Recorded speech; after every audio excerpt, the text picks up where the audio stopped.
Top stocks की details जानिए सहयोगी आरती और तृप्ति आपणी साथे जोड़ाई गया है। બંનેને ગુડ મોર્નિંગ। आरती, क्या स्टॉक्स पर आज नजर રહેશે? जी चांदी घણા બધા કાઉન્ટર છે, ખાસ કરીને જે બિઝનેસ અપડેટ આપણને આવતી દેખાઈ રહી છે। ફિનિક્સ મિલથી શરૂઆત કરીએ તો Q4 બિઝનેસ અપડેટ અહીંયા જે રીતે આવતી દેખાઈ રહી છે, રિટેલ કન્ઝમ્પશન 15% વધી 3262 કરોડની આસપાસ આપણને પહોંચતું દેખાવ છે યર ઓન યર બેઝિસ પર। ગ્રોસ રેસિડેન્શિયલ સેલ્સની વાત કરી લે તો ત્યાં 77 કરોડનો વધારો જોવા મળતો દેખાયો છે અને કલેક્શન્સ જે છે તે 54 કરોડની આસપાસ રહેતું દેખાયું છે। FY25માં કન્ઝમ્પશન જે છે 21% વધ્યું છે અને વધીને 13,762 કરોડની આસપાસ પહોંચતું દેખાયું છે, જ્યારે ગ્રોસ રેસિડેન્શિયલ સેલ્સની વાત કરી લે તો લગભગ 212 કરોડની આસપાસ રહેતું દેખાયું છે અને ત્યાં કલેક્શન્સ જે જોઈએ તો 219 કરોડની આસપાસ રહેતું દેખાયું છે। તો એક સારા બિઝનેસ અપડેટ છે અહીંયા ફિનિક્સ મિલના કાઉન્ટર પર આજે એક પોઝિટિવિટી આગળ વધતી દેખાઈ શકે છે, ધ્યાન રાખવાનું રહેશે।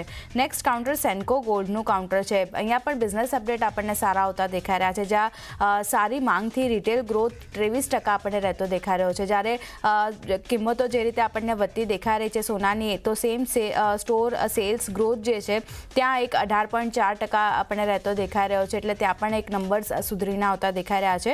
આવકની વાત કરી લઈએ તો 1300 કરોડથી વધુ રહેતી દેખાઈ રહી અને ડાયમંડ જ્વેલરીની માંગ જે છે અહીંયા વધી છે, 39% પર રહેતી 39% વધીને આપણને આવતી દેખાઈ રહી છે। FY25માં ડાયમંડ જ્વેલરી માંગ આપણે જોઈએ તો 14.6% વધી છે અને કુલ વેચાણમાં કોઈન અને બુલિયન સેલ્સ લગભગ 4% વધતું દેખાયું છે। સાથે જ Q1 FY26ની જો આપણે વાત કરી લઈએ તો ત્યાં કંપની અપેક્ષા રાખી રહી છે કે અક્ષય તૃતીયા અને બંગાળી નવા વર્ષના કારણે 18% ગ્રોથની અપેક્ષા બનતી દેખાઈ રહી છે। તો એક સારા બિઝનેસ અપડેટ અહીંયા પણ આવી રહ્યા છે, સેન્કો ગોલ્ડના કાઉન્ટર પર પણ ફોકસ રાખવાનું રહેશે। સિગ્નેચર ગ્લોબલની વાત કરી લે તો અહીંયા જે રીતે બિઝનેસ અપડેટ આવી રહ્યા છે, પ્રી સેલ્સ 61% ઘટ્યું છે, અહીંયા 16.2 બિલિયનથી ઘટી બિલિયન પર પહોંચતું દેખાયું છે અને QQ બેઝિસ પર વાત કરી લે તો 42% પ્રી સેલ્સમાં ઘટાડો આપણે જોઈ રહ્યા છે। એરિયા વેચાણ પણ આપણે 54% ઘટ્યું છે અને 1.36 મીટર સ્ક્વેર ફીટ પર રહેતું દેખાયું છે યર ઓન યર બેઝિસ પર, જ્યારે QOQ બેઝિસ પર પણ નંબર્સ ઘટીને આવતા દેખાઈ રહ્યા છે। કલેક્શન્સ વધ્યું છે, જુઓ 16% યર ઓન યર બેઝિસ પર કલેક્શન્સ વધ્યું છે અને QOQ બેઝિસ પર ત્યાં 8%નો વધારો જોઈ રહ્યા છે। તો મિશ્ર બિઝનેસ અપડેટ છે સિગ્નેચર ગ્લોબલ, અહીંયા એક થોડી ઘણી નેગેટિવિટી આપણને આવતી દેખાઈ શકે છે, ધ્યાન રાખવાનું રહેશે। કોન્કોર્ડ બાયોટેકની વાત કરી લઈએ તો અહીંયા પોઝિટિવ સમાચાર આવતા દેખાયા છે। નવી દવા માટે ખાસ કરીને US FDA પાસેથી નવી દવાના વેચાણ માટેની મંજૂરી મળતી દેખાઈ રહી છે, જ્યાં મલ્ટિપલ સ્ક્લેરોસિસના રિપ્લેસિંગ માટે આ દવાનો ઉપયોગ કરવામાં આવશે। તો અહીંયા એક પોઝિટિવિટી આગળ વધતી દેખાઈ શકે છે, કોન્કોર્ડ બાયોટેક પર પણ નજર રહેશે। BPCL ફોકસમાં એટલા માટે કારણ કે સ્ટ્રેટેજિક કરાર અહીંયાથી કરવામાં આવતા દેખાઈ રહ્યા છે, જ્યાં સેમકોપ ગ્રીન હાઇડ્રોજન સાથે સ્ટ્રેટેજિક કરાર અહીંયાથી કર્યા છે કંપનીએ। રિન્યુએબલ એનર્જી અને ગ્રીન હાઇડ્રોજન માટે આ જોઈન્ટ વેન્ચરનું ગઠન કરવામાં આવ્યું છે, જ્યાં BPCLએ સેમકોર્પની વાત કરી લે તો ગ્રીન હાઇડ્રોજન સાથે આ જોઈન્ટ વેન્ચરનું ગઠન કર્યું છે અને જોઈન્ટ વેન્ચર સાથે બંને કંપનીઓ જે છે 50-50 ભાગ અહીંયાથી જોઈન્ટ વેન્ચરમાં રહેતો જોવા મળશે। ગ્રીન એમોનિયા અને એમિશન રિડક્શનના પ્રોજેક્ટનું જે અન્વેષણ છે એ અહીંયાથી કરવાનો હેતુ ખાસ કરીને આ જોઈન્ટ વેન્ચરનો બનતો દેખાયો છે અને BPCL 2040 સુધી ખાસ કરીને 10 ગીગાવોલ્ટ રિન્યુએબલ એનર્જીથી નેટ ઝીરો હાંસલ કરવાનો લક્ષ્ય પણ અહીંયા રાખી રહ્યું છે। એને કારણે એક ફોકસ BPCLના કાઉન્ટર પર આ જોઈન્ટ વેન્ચર જે રીતે કરવામાં આવ્યું છે પોઝિટિવિટી સ્ટોક બતાવી શકે છે।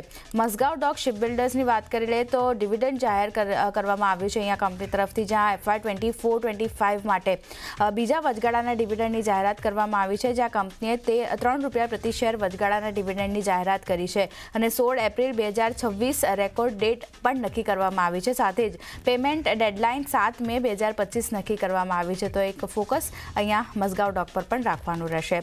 ગેલની વાત કરી લઈએ તો અહીંયા પણ સબસિડરીનું ગઠન કરવાના સમાચાર આવતા દેખાઈ રહ્યા છે, જ્યાં ગુજરાત ગિફ્ટ સિટીમાં ગેલ ગ્લોબલ IFSCના નામથી નવી સબસિડરીનું ગઠન કર્યું છે। તો ગેલના કાઉન્ટર પર પણ આજે ફોકસ રાખવાનું રહેશે। જેટલી ઓઇલ માર્કેટિંગ કંપનીઓ છે આજે ક્રૂડના લીધે તો ફોકસમાં છે, પણ આજે જે રીતે ઇન્ડિવિજ્યુઅલ સમાચાર પણ બનતા દેખાયા છે એને કારણે પણ રિએક્શન આપણને જોવા મળશે।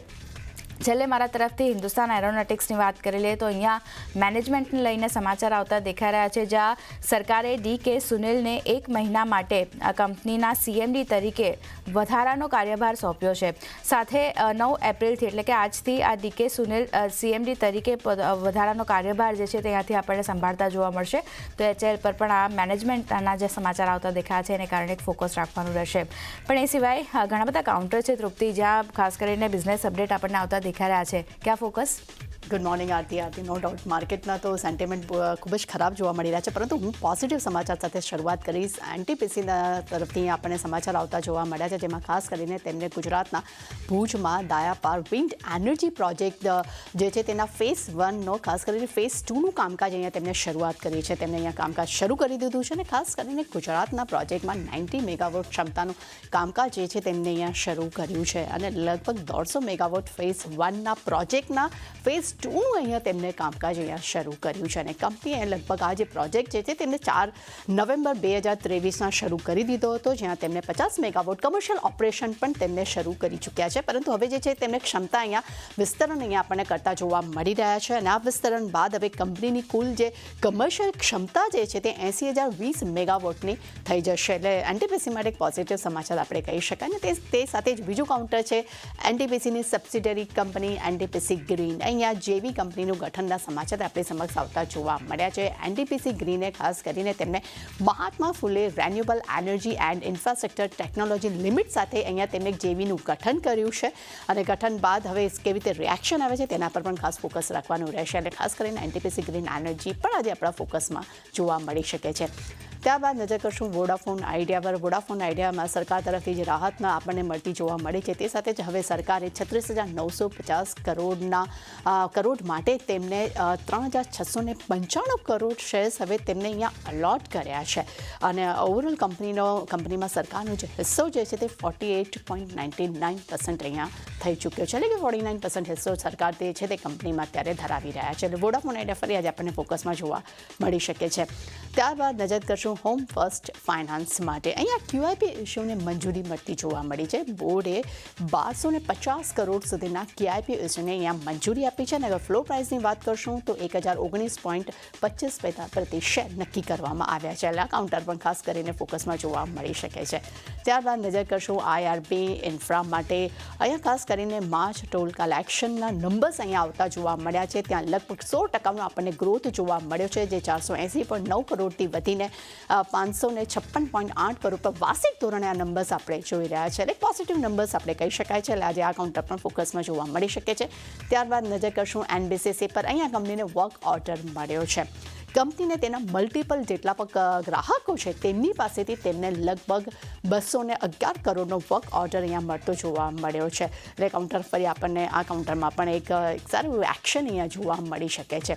ત્યારબાદ નજર કરશું સ્વાન ડિફેન્સ પર. અહીંયા એક ઇન્ટરેસ્ટિંગ આપણને સમાચાર જોવા મળ્યા છે. કંપનીએ સ્ટ્રેટેજિક MOU કર્યા છે. તેમને ખાસ કરીને garden rich shipyard and engineers સાથે તેમને અહીંયા MOU કર્યા છે અને ખાસ કરીને તેમને જેટલી સ્વદેશી કમર્શિયલ જહાજ છે તેના ડેવલપમેન્ટ માટે અને તેમની ક્ષમતાને વધારવા માટે અને વધુ મજબૂત બનાવવા માટે અહીંયા તેમને MOU કર્યા છે. અને આ MOUનું સૌથી મોટું કાર્ય શું છે કે જેટલા પણ દરિયાઈ ક્ષેત્રમાં આત્મનિર્ભર ભારતના રાષ્ટ્રીય દ્રષ્ટિકોણ છે તેને મજબૂત બનાવવાનું કામ જે છે તે આ કંપની કરશે. એટલે ખાસ કરીને અહીંયા પણ એક પોઝિટિવ સમાચાર આપણે સમક્ષ આવતા જોવા મળ્યા છે.